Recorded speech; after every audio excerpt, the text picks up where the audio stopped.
said Jollibee. Throughout the Asian economic crisis, Jollibee has been the object of deep affection from both children and investors alike. And William Tan and his family have good reason to be jolly. The ice cream stand his older brother Tony started 20 years ago is now a fast food empire with profits of more than $20 million a year. It is ranked in surveys as the most admired company in the Philippines and one of the top 6 in all of Asia. This is brought about by Jollibee being able to stay tuned to the consumer needs. Before William Tan's family started Jollibee, they considered buying into a McDonald's franchise, but they didn't want to pay royalties to McDonald's. So rather than join them, they set out to beat them. So for every store that they open, we will then open 3 around it. That helped Jollibee gobble up more market share, with 325 stores compared to McDonald's less than 200. Jollibee's success is based on Western fast food served Asian style and at low prices. For example, here in Manila, the Aloha burger comes with a slice of pineapple. Here's the Philippine spin-off of spaghetti, palabok, thin noodles, tofu, fish and squid. And then for dessert, you've got the pies with peaches and homegrown mangoes. Well, everything's a little bit sweeter. And I think the Filipinos have a sweet tooth. I think they were able to cater their tastes specific to what Filipinos like. The Filipino appetite helped Jollibee make a profit of $11 million, even during the worst of the economic crisis in 1997. Last year, profits soared to nearly $22 million. This year's forecast, $27 million. The company did face debt problems caused by the peso falling 30% against the dollar. But Jollibee invited international investors to help restructure its debt in return for a slice of the profits. Ako'y Pilipino. Marunong mag-apa. Jollibee managed to prosper by borrowing from others, including Disney, and its use of mass marketing, with a touch of ethnic pride. Here, this famous actor says he loves Jollibee because he is Filipino. From Singapore Airlines, Jollibee learned about efficiency, and from McDonald's, how to create a family atmosphere. Jollibee's burgers, fried chicken, and spaghetti are now served in 12 countries, including China and Malaysia. Last year, it opened its first U.S. store in Daly City, California. Customers waited up to 2 hours. As much as half of the customers are non-Filipinos, which means to say these are the other Asian nationalities, Caucasians, in the mainstream American market. The Tan brothers want to bite into that mainstream market, but is it more than they can chew? It might be a little more difficult for them to move beyond the Philippines and the Filipino community. Still, Jollibee plans to open 50 new stores overseas this year, eager to become the object of even more affection. Farland Chang, CNN Financial News, Manila.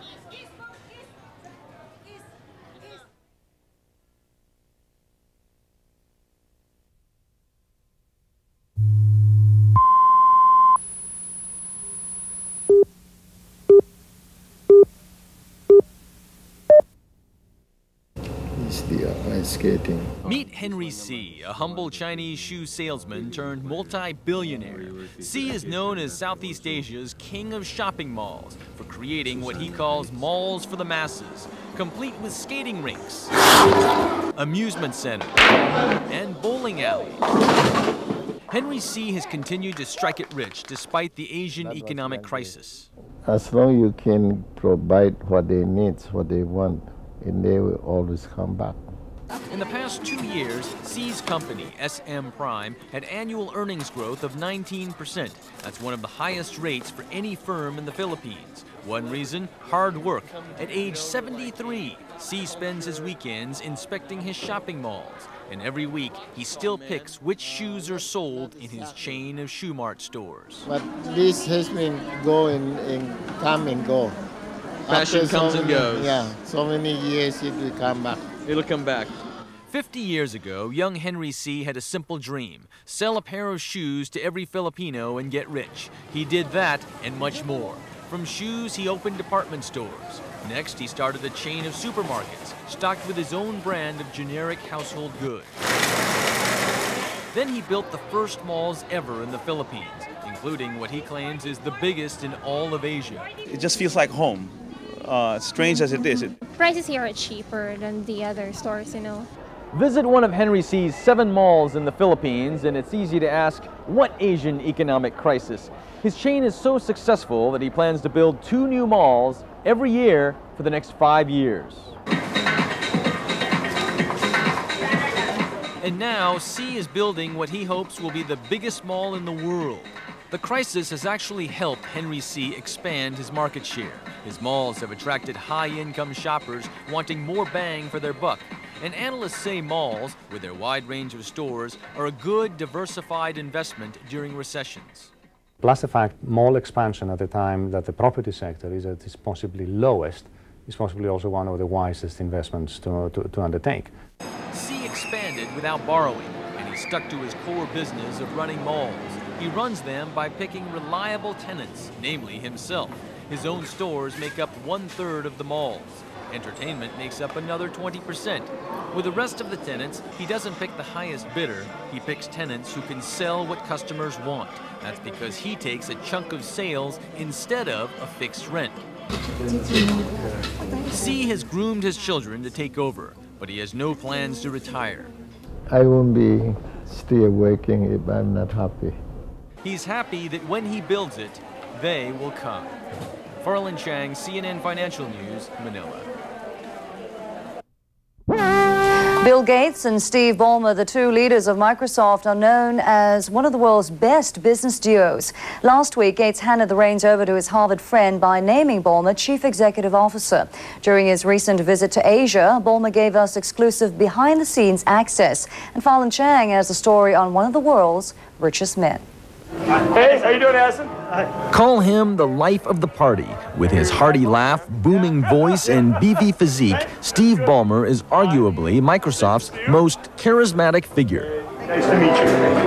At this private party in Hong Kong, his employees waited in long lines to greet the man known as Bill Gates' best friend. How you doing? Good to see you. What are you doing now?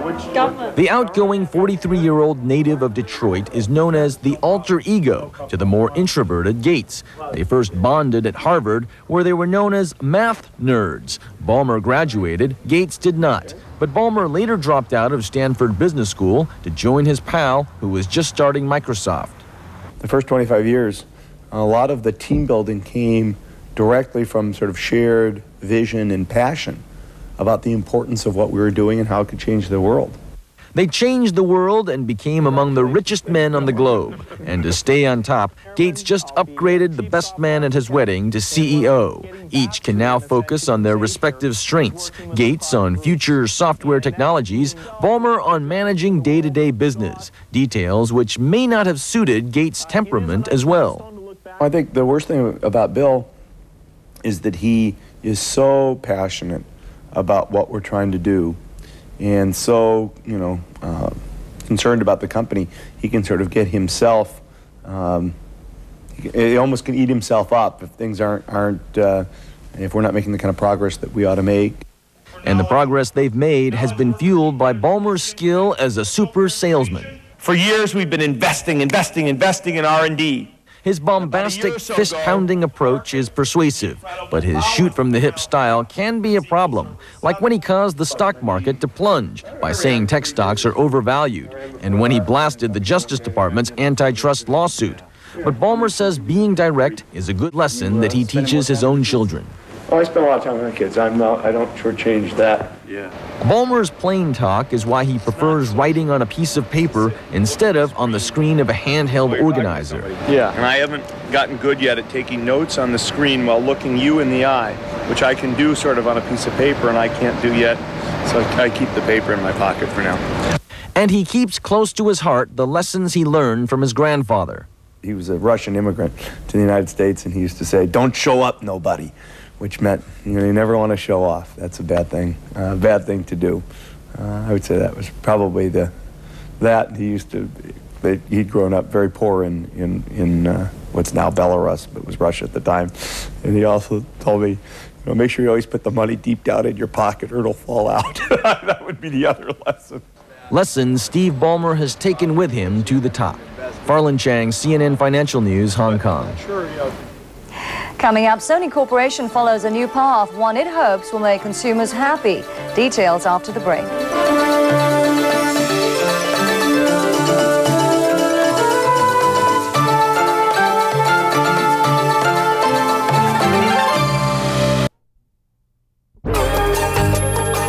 A basketball boom. That's one reason America's National Basketball Association managed to stay ahead during Asia's economic crisis. And as Farland Chang reports in today's Asia Rising feature, the NBA is likely to keep scoring as Asia continues its rebound.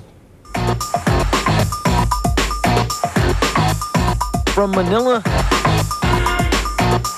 to Tokyo. Basketball is sort of like karate. You know, it's a lot of moves, a lot of aerial stuff. And from Thailand to both Koreas. Asians are going wild over American basketball. One big reason, Michael Jordan, probably the best to ever play the game. Another, satellite TV, taking the game global. And as Jordan's coach, Phil Jackson, told me, the game's simplicity.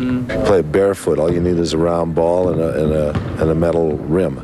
A New York research group says basketball has replaced soccer as Asia's most popular team sport. 5 Asian countries now have their own leagues, and jumping on the trend is the National Basketball Association. 75% of NBA revenues come from selling TV rights. The NBA profited even during the Asian crisis because it sold broadcast rights over several years. The NBA will not say how much it is profiting, but analysts say it's lucrative.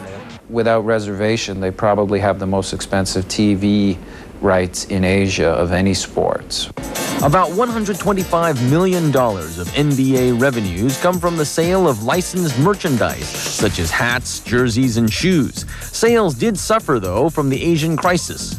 All retail hit the low points of the last couple of years, and the NBA was not immune to that. But the overall business of the NBA and fan popularity has grown. To drive up demand, shoe companies such as Adidas and Nike sponsor events for their stars like Kobe Bryant to shine, as he did at this Manila shopping mall. Bryant, who some say will be the next Jordan, told me he is eager to come back to Asia this summer. When I went out there, the energy was just incredible. I feed off of that, so it's great. Hello, we're NBA Mania. Japan is the NBA's largest market in Asia. Tokyo hosts a pro game every 2 years, and fans pay up to $400 a ticket. The NBA also has a website in Japan to sell its products. But what will heat up sales even more is when the first Asian joins the pros. The most likely, China's 7'1" Wang Zhizhi, already drafted by the Dallas Mavericks. Kobe Bryant's advice? Don't play for the money. Never chase money. Let money chase you. The 22-year-old Wang, who plays for the Army team, will have to wait till after the Sydney Olympics to see if the government will let him play in the U.S. Bryant's teammate, superstar Shaquille O'Neal, hopes Wang will arrive soon. Marketing-wise, I would like to be his marketing partner. I got a lot of commercials in mind for him. And to get the ball rolling, the NBA just struck a deal with China's CCTV to broadcast games to 280 million households, the latest move toward the marketer's equivalent of a slam dunk. Farland Chang, CNN Financial News, Los Angeles.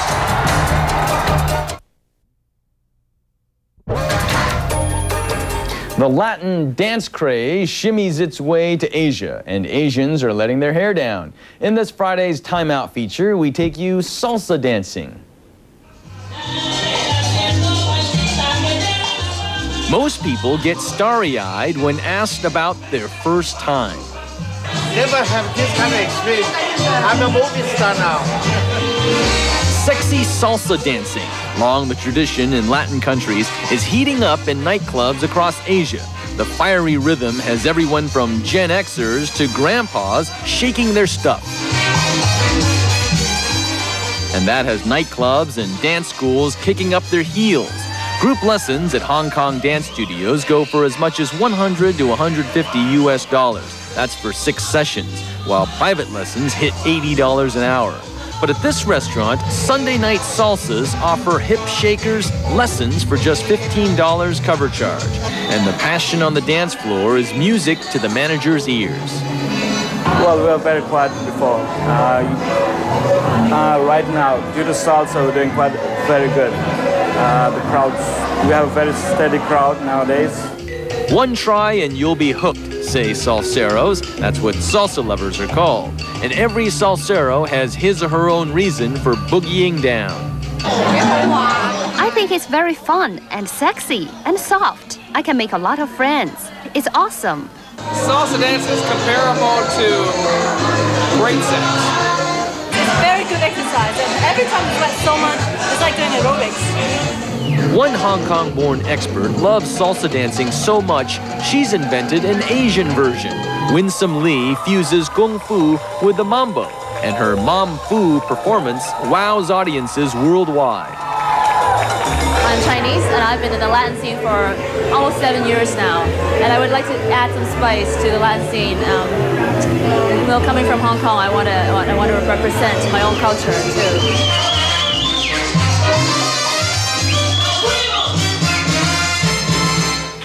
La Vida Loca. All right, we have a couple of new developments that just came in. The Bank of Japan Governor Masaru Hayami is saying that he and Prime Minister Keizo Obuchi agree on fiscal and monetary policy. This comes amid earlier reports that the two were divided.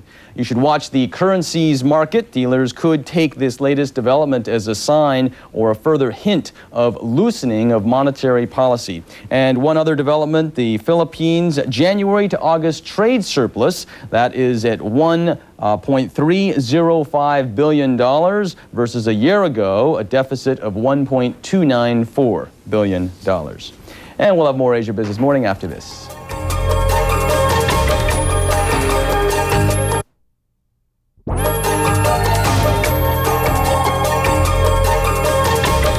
In this Monday's Asia Rising segment, I visited Seattle, Washington in the Great Pacific Northwest to learn about Starbucks. The U.S. coffee company is percolating with plans to expand throughout Asia. Here in America's cradle of caffeine, Starbucks is brewing a hot plan for its biggest expansion ever. Of course, this is a little piece of cloisonne from China. Howard Bahar is in charge of making Starbucks a household product around the world. You just have to look at one number. And that number is that 82% of all the coffee consumed in the world is consumed outside of North America. Seattle is America's capital of coffee, and Starbucks wants to become the global ruler. Modeling itself after Coca-Cola, Starbucks wants to brew its product into a global icon, especially in Asia. Here in Thailand, Starbucks already has 6 stores. 6 more are due by year's end. One trend watcher says the growth shows Thailand becoming more global. In Thailand, we've seen a lot of international designers come in, fashion designers, makeup, everything, and it's just the next trend. It's a cultural thing. 1 cup of coffee can cost 4 times the price of lunch on the streets of Bangkok. Customers pay not just for a cup of iced mocha, but for a place to gather. I come here because I want to make an appointment with my friend. Starbucks targets young people, projecting the image that coffee is cool. Well, it certainly probably tilts younger, you know, that 18 to 45-year-old people that are willing to try new things. Starbucks won't say how much it's making in Asia, but it plans to expand to 500 stores by 2003. Right now, it has 150 stores. Of those, half are in Japan, which is the 4th largest consumer of coffee. The others in Singapore, Malaysia, Thailand, the Philippines, New Zealand, and just this year, the first ones in South Korea and China. China, I think, in the future is going to be a big consumer of coffee. To enter the China market, Starbucks hired a Beijing native. He once worked for the Chinese Trade Ministry. Now he's a vice president at Starbucks. Starbucks' timing in Asia is fortunate. It is expanding only after the worst of the crisis was over. If it's bad now, we can hardly wait till it gets good because our business has been great throughout Asia Pacific. But in the long run, some analysts question whether enough Asians will choose a cup of joe over a traditional cup of tea. And will profit margins be diluted if Starbucks lowers its prices to win new Asian customers? clearly, I don't think they're going to be able to price the products in the same way over there that they do here. But Starbucks has loyal customers who get hooked. 10% in the U.S. come in twice a day. And with long lines of Asians ordering tall grandes, Starbucks says it's ready to turn Asia's recovery into a pot of gold. Starbucks brewing, the subject of our Asia Rising every Monday. More Asia Business Morning after this.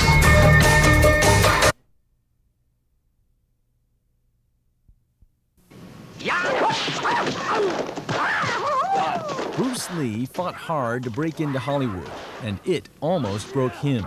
In the early 70s, Hollywood rejected the martial artist in the lead role of the TV series Kung Fu. He wasn't deemed too Asian, he was deemed Asian, period. But nearly 30 years later, the man who played a small role in Bruce Lee's Enter the Dragon is now a big star in the U.S. Sammo Hung plays a Shanghai cop on the CBS hit TV series Martial Law. When producer Andre Morgan pitched the show, he was delighted at what he was told by the president of CBS. I'll do the show, but I want you to get me somebody from Hong Kong. Sammo's producer says studios and audiences want authentic heroes, imperfect or not. They think the fat man, you know, how can the fat man move and so fast, you know? They were proud of me, you know.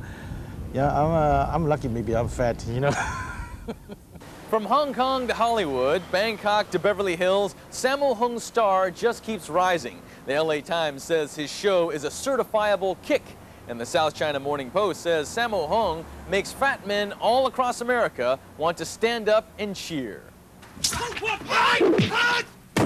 Sammo Hung's success comes at the same time his fellow stars from Hong Kong are turning heads in Hollywood.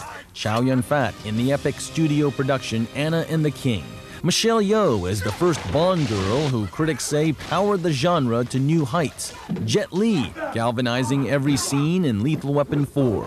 And Jackie Chan rising to Hollywood's A-list, making up to $12 million a film.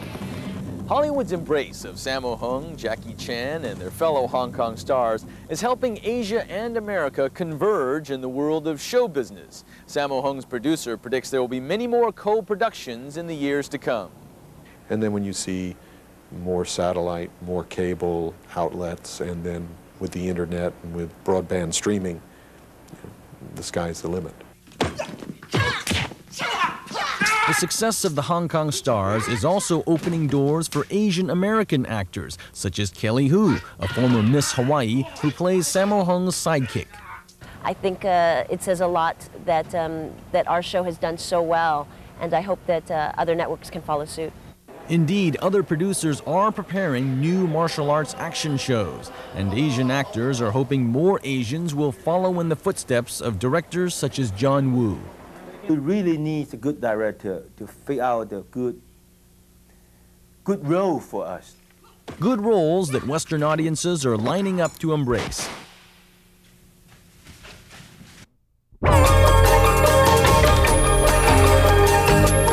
Clothes used to make the man or the woman, but now the latest high-tech gadgets are determining who's hot and who's not, as the cyber craze goes sashaying down the catwalk. In this week's Network segment, we look at the new age of fashion.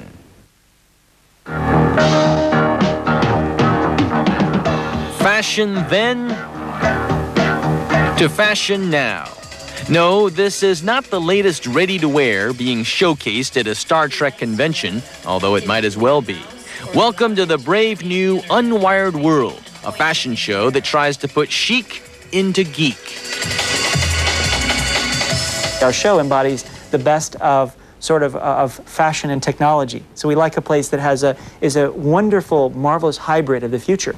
Also, these systems are all about e-commerce. It's fashion that fits you. That's our slogan, technology that fits you.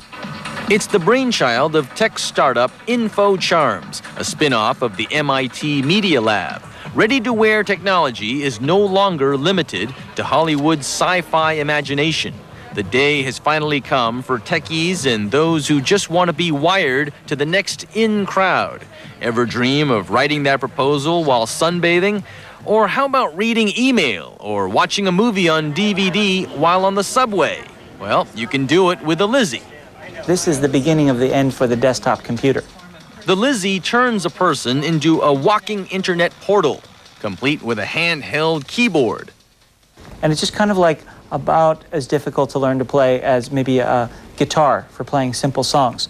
But once you learned how to do something with this, you would never have to be chained to a desktop again. This is freedom from desktops. And a hip-hugging hard drive with a tiny monitor connected to eyeglasses. This input device, a wearable, powerful processor, perhaps built around an Intel strong arm, and something in glasses will be the future of computing. And meet the Smart Badge, the gadget that may usher out old-fashioned networking and the good old handshake. Business contacts can now zap each other's information through this Trekkie-like comm badge. It can then download about 100 e-business cards onto a PC, giving new meaning to "Beam me up, Scotty." Before you surf to the retail website near you, take note, these new gizmos are not in stores yet. You'll have to wait till at least next year. InfoCharms predicts in the future 6 billion people worldwide will hook up to the net, and Asia, with its vast population, will be the launch pad for this trend towards geek gear. Will the human race morph into a world of cyborgs? Well, all good science fiction starts with a bit of reality. I'll have a recap of the markets after this.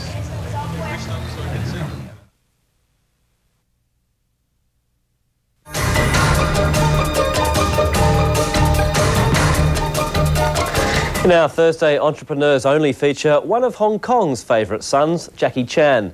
The Kung Fu star has reached the point where he can afford to take chances as an entrepreneur. Farland Chang reports.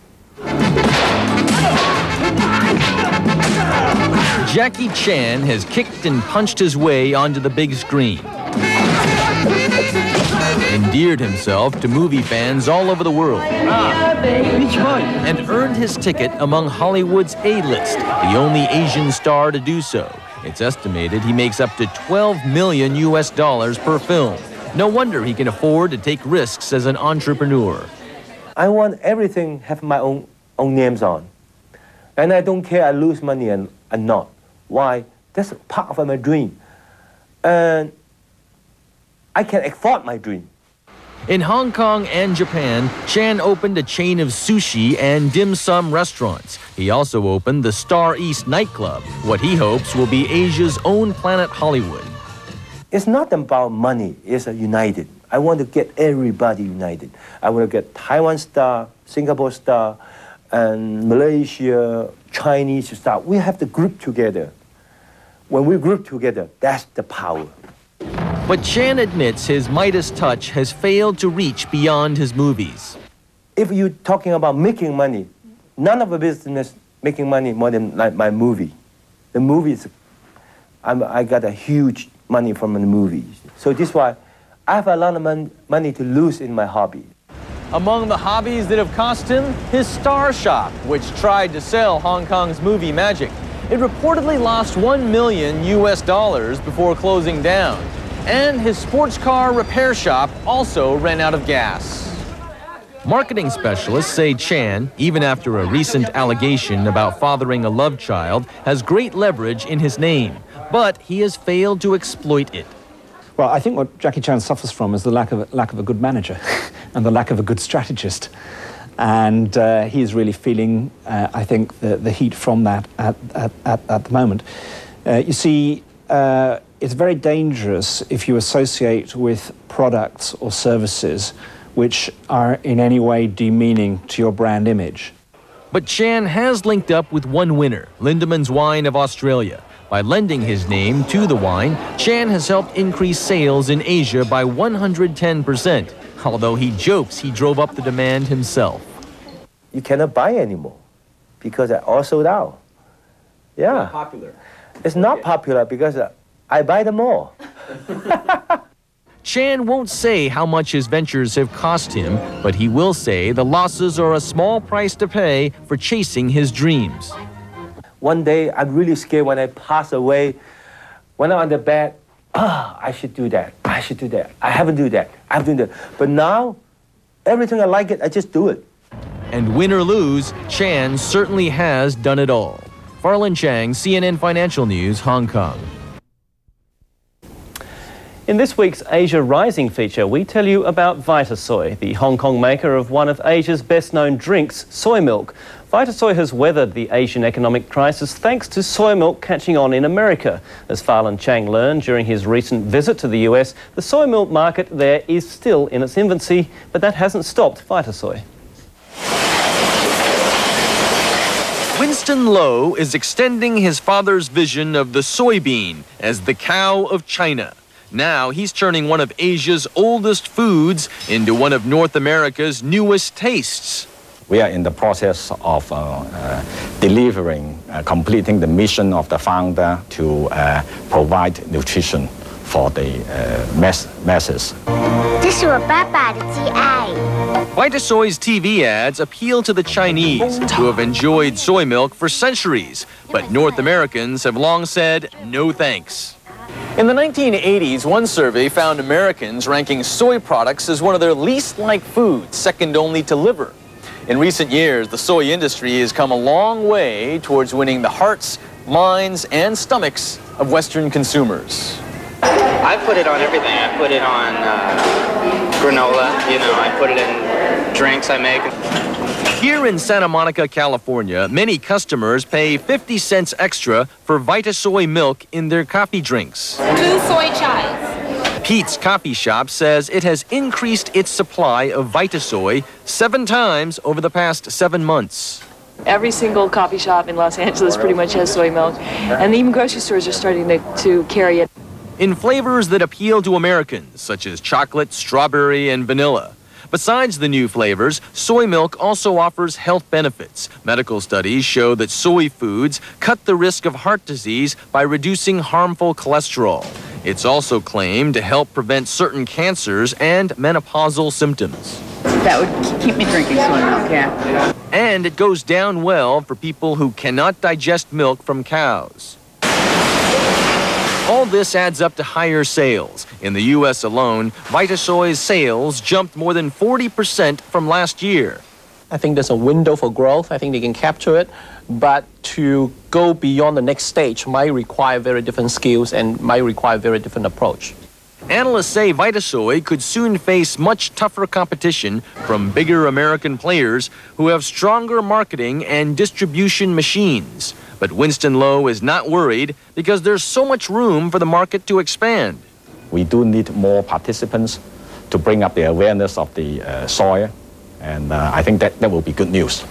North American sales are expected to get a big boost in November if the U.S. Food and Drug Administration allows the soy industry to advertise the health benefits. Farland Chang, CNN Financial News, Hong Kong. After the break, a look ahead at the trading day in...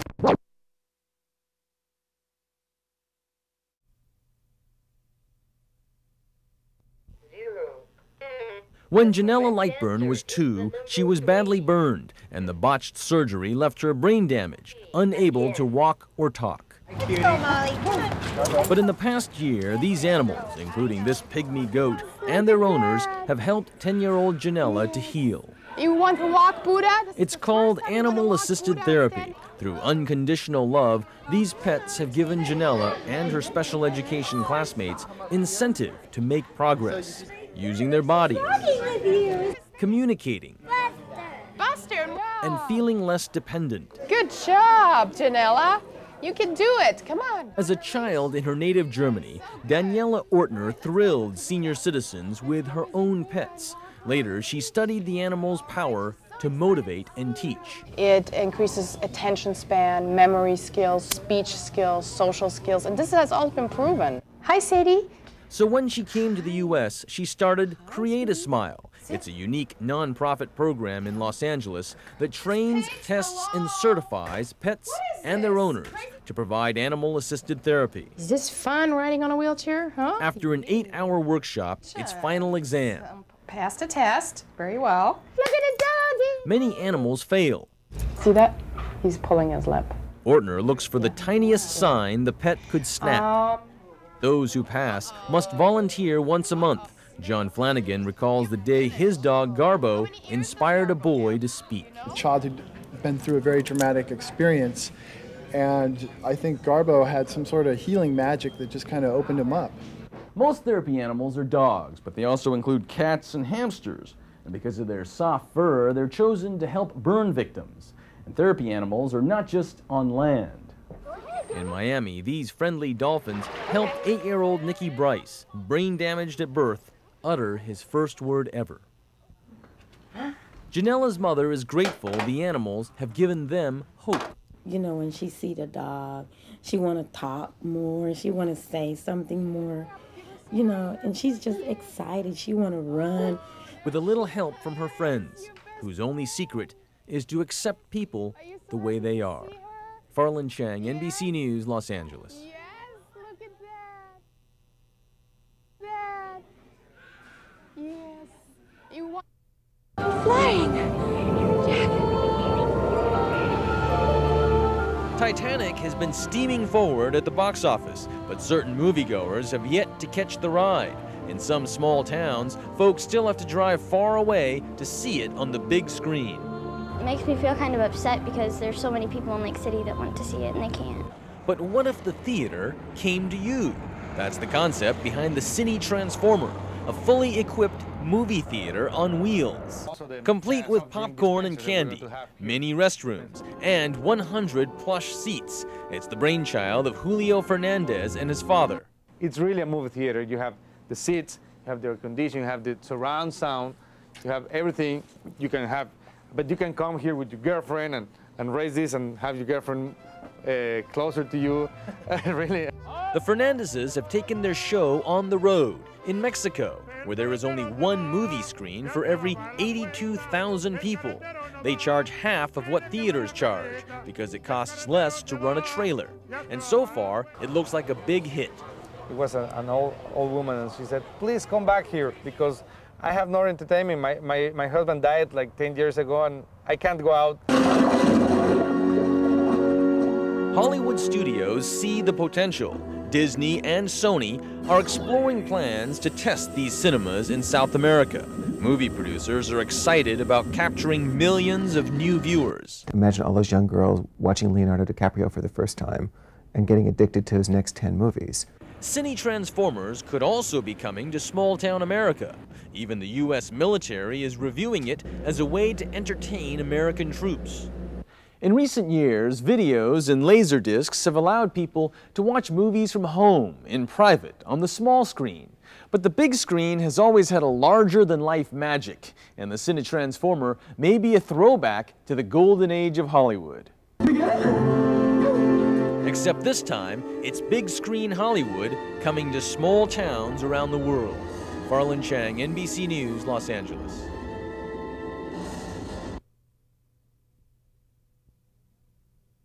Seattle Police Chief Norm Stamper admitted that as a rookie many years ago, he was a bad cop. In an interview with a Seattle newspaper, Stamper said he used excessive force, made a false arrest, and behaved in a truly shameful manner. He said gay bashing was more or less required, and he harassed young people and people of color, stopping them for no good reason, using every trick in the book to goad them. Stamper's comments stirred up controversy within his department. Some officers feel he has tainted their profession. It's definitely strained. There's a tension here. The chief cut short his vacation to apologize to his officers. Systemic corruption, systemic brutality, systemic racism, and so forth is not a part of the fabric of the Seattle Police Department and has not been for many, many years. Surprisingly, minority and civil rights groups, including Mothers for Police Accountability, are coming to the chief's defense. I never thought that I would be one of these people here wanting to come to and have a positive thing to say about a police chief. They say Stamper's leadership has reduced police harassment and improved community relations. One of the most impressive things was a man who could be honest and say, look, I really was like this, and it was wrong, and I changed. Despite the show of support, the police union says it still plans to investigate Chief Stamper's past. Farland Chang, NBC News, Los Angeles.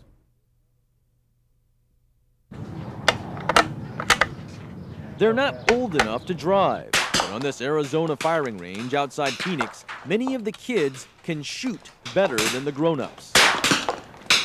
Chris Stevens is just 13. It's like a saw.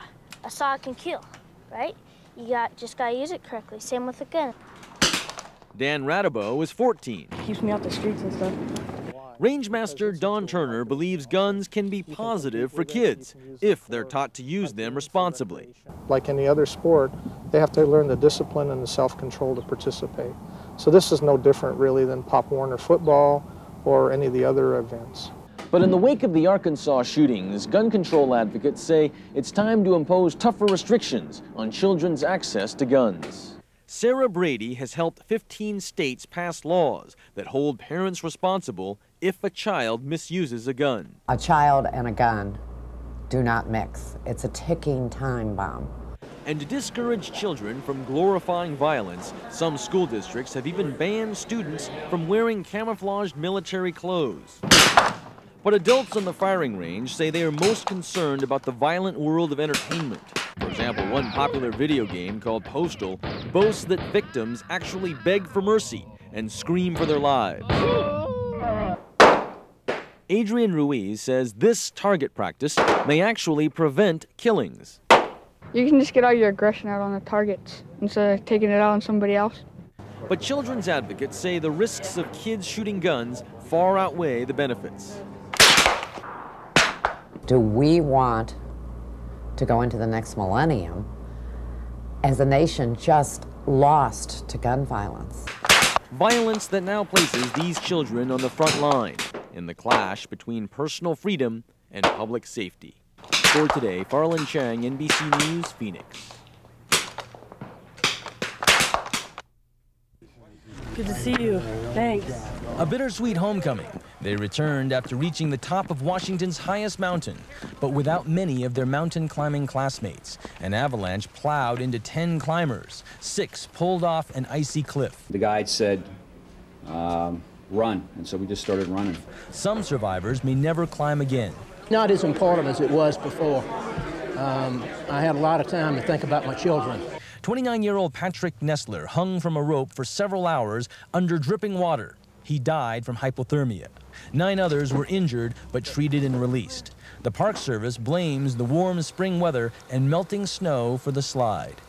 For the past 120 years, 71 people have died trying to climb Mount Rainier. But the Park Service says that's a small number compared to the 10,000 people who come here to go mountain climbing each year. The students were in a school run by a veteran guide who says climbers accept the danger. Life is either a daring adventure or nothing. Indeed, the day after the avalanche, a new crop of thrill seekers arrived, aware of the risks but ready to climb. Farland Chang, NBC News, Mount Rainier, Washington.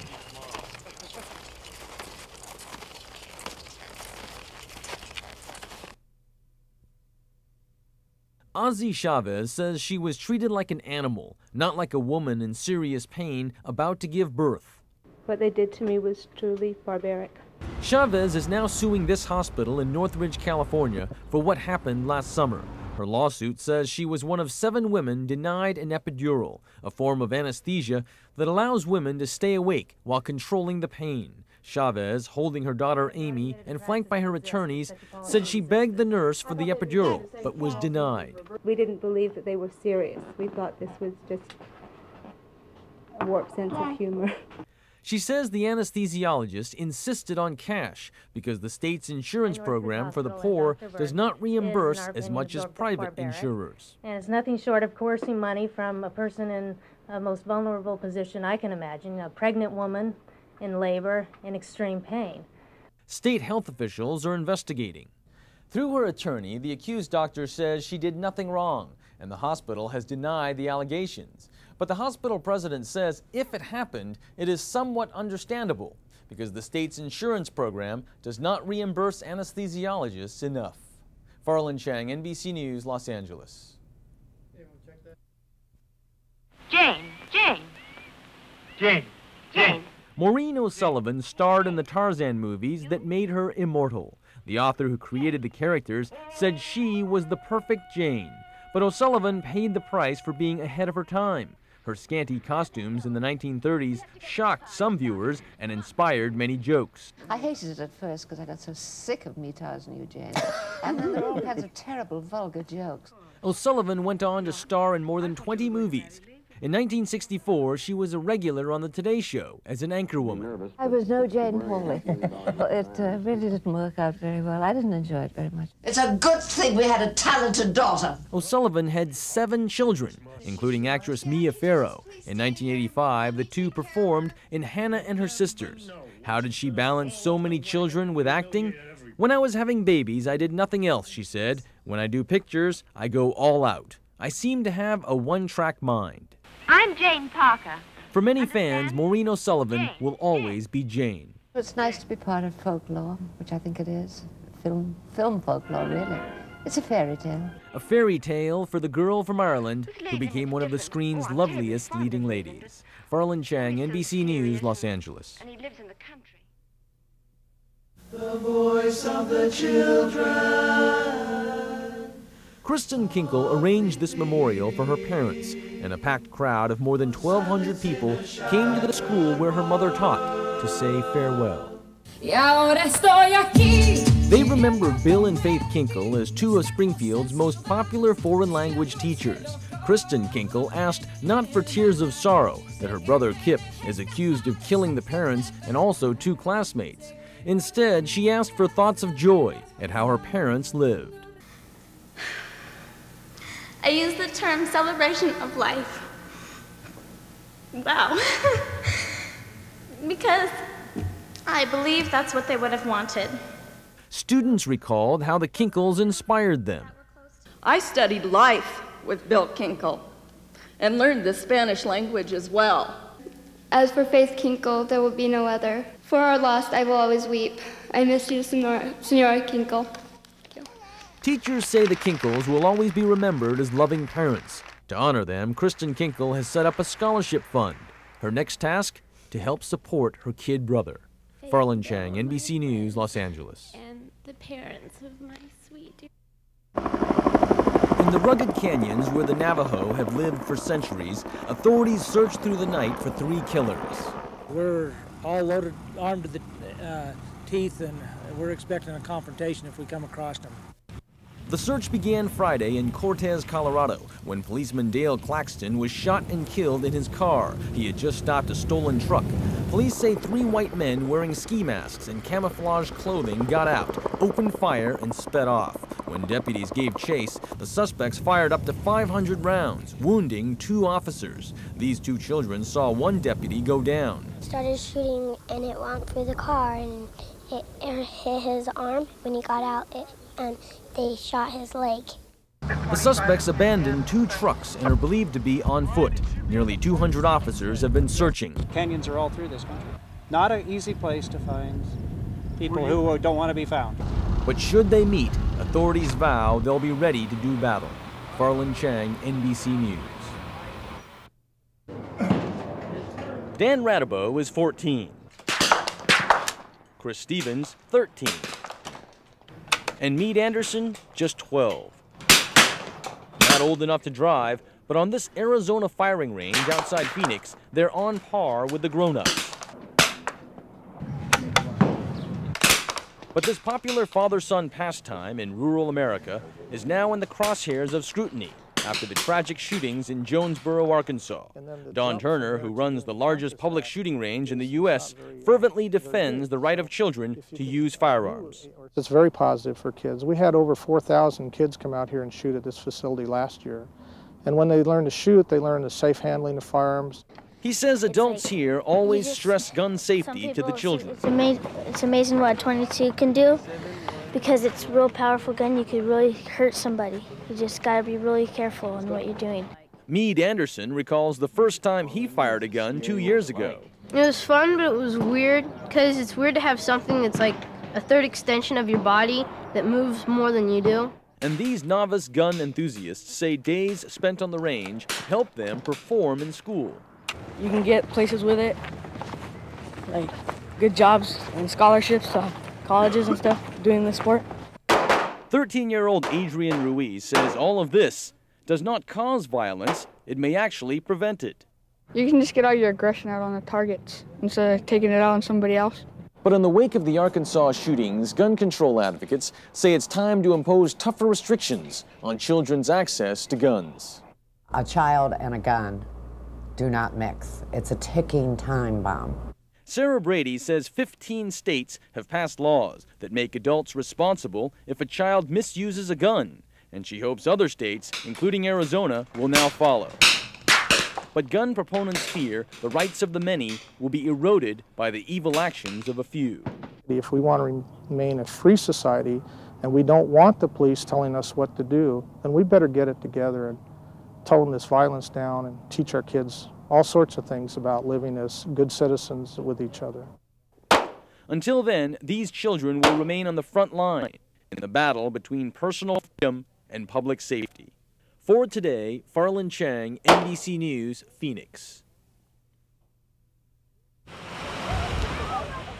El Nino means plenty of sunshine for tourists in Waikiki, but not enough rain for the people who live here. The Big Island of Hawaii, normally one of the wettest places in America, is now one of the driest. River flow is way down. It's the worst drought in well over 100 years. Not enough water to fight fires. We have literally hundreds and hundreds of homes that are in harm's way. The water shortage is crippling farmers. Tropical flower growers predict a disastrous year. So do growers of macadamia nuts. Papaya farmers say their trees are now so starved for water that the fruits are much smaller than normal. So small that as much as 35% of the harvest will be unmarketable and thrown out. Thank you, thank you. The drought means lower quality produce and higher prices. Everything is like we pay double for what we usually pay for. The county has installed water taps along the road to help residents meet their basic needs. Just to flush the toilet and just to drink water and just to have coffee. Forecasts say it may be summer before relief arrives, but it could still take years to recover. Farland Chang, NBC News, Hilo, Hawaii. From Robert Hager, we go now to NBC's Farland Chang, further south in Morehead Beach, North Carolina. Farland.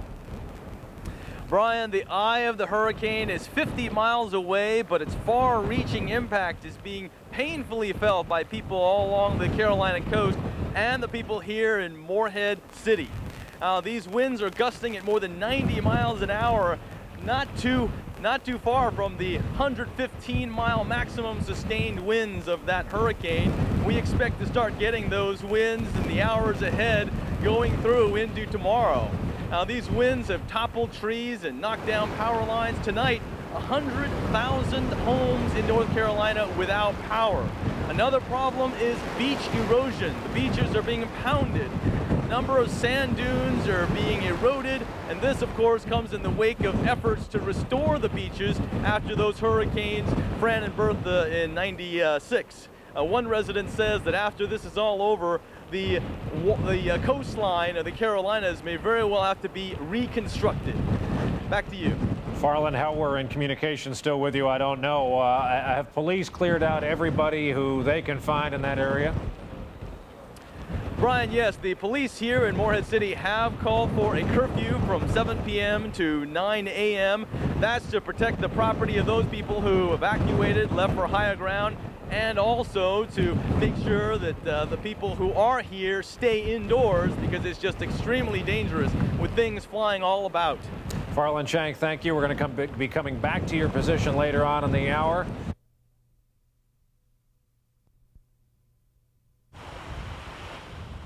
This year, Hawaii is a picture postcard paradise for tourists. They've been getting plenty of sunshine, very little rain. There's the problem. Especially on the Big Island of Hawaii, famous for its lava flows, a new natural calamity threatens, a severe drought. This is the lowest recorded rainfall that this island has seen since we've kept records of over 100 years. Last week, Hilo, called the wettest city in America, received its first major rainfall in 3 months, but it hardly made a dent. Less than 3 inches of rain, when by now it should have over 2 feet.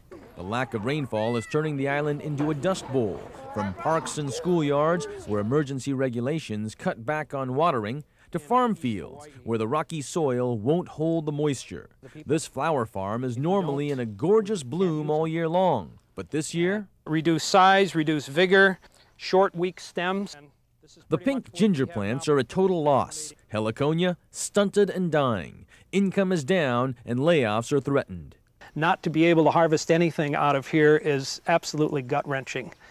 Growers of Hawaii's famous macadamia nuts also suffer. Production down more than 25%, not enough water. As much as 1/3 of this papaya field will be unmarketable and thrown out because the fruits are just too small. And with no significant rain forecast in the next 2 months, one agriculture expert calls it a slow death. And it's not just water for farms, it's drinking water too.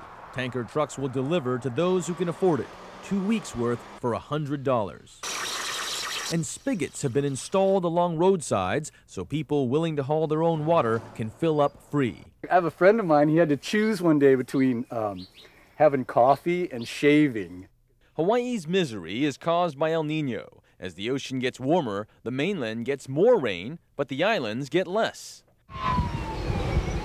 Another impact? Fires. The Big Island is now in a state of emergency, and Oahu, Maui, and Kauai are also threatened. Once lush vegetation, now as flammable as dead Christmas trees. We have literally hundreds and hundreds of homes that are in harm's way. So as one of the wettest spots on Earth turns into one of the driest, Hawaiians are hoping for relief, but worried that El Nino is not through with them. Farland Chang, NBC News, Hilo, Hawaii. 54-year-old James Guthrie watched his father die of cancer, and he swore he would never allow his 79-year-old mother Evelyn to suffer the same way. So while the former school secretary was dying of emphysema and cancer in this Orange County hospital, her son set out to kill her by bashing her head over and over with a pipe. She died 3 days later. We thought the method of banging his mother on the back of the head with a metal object was a barbaric one that possibly caused his mother additional pain and suffering. The prosecutor wanted Guthrie to serve 6 years for voluntary manslaughter, but the judge set Guthrie free based on 10 months served and 200 hours of community service. Guthrie's public defender says the judge showed mercy because Guthrie acted out of mercy. He envisioned her suffering for 6 additional months like his dad did. And he didn't want to see that. And he knew that his mother didn't want to go through that. James Guthrie was supposed to inherit his mother's home. Instead, he gave it to his sister to sell because he did not want to be seen as profiting from his mother's death.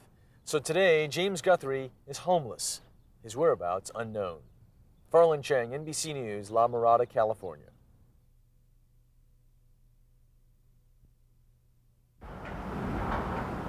In the Los Angeles suburb of Glendale today, police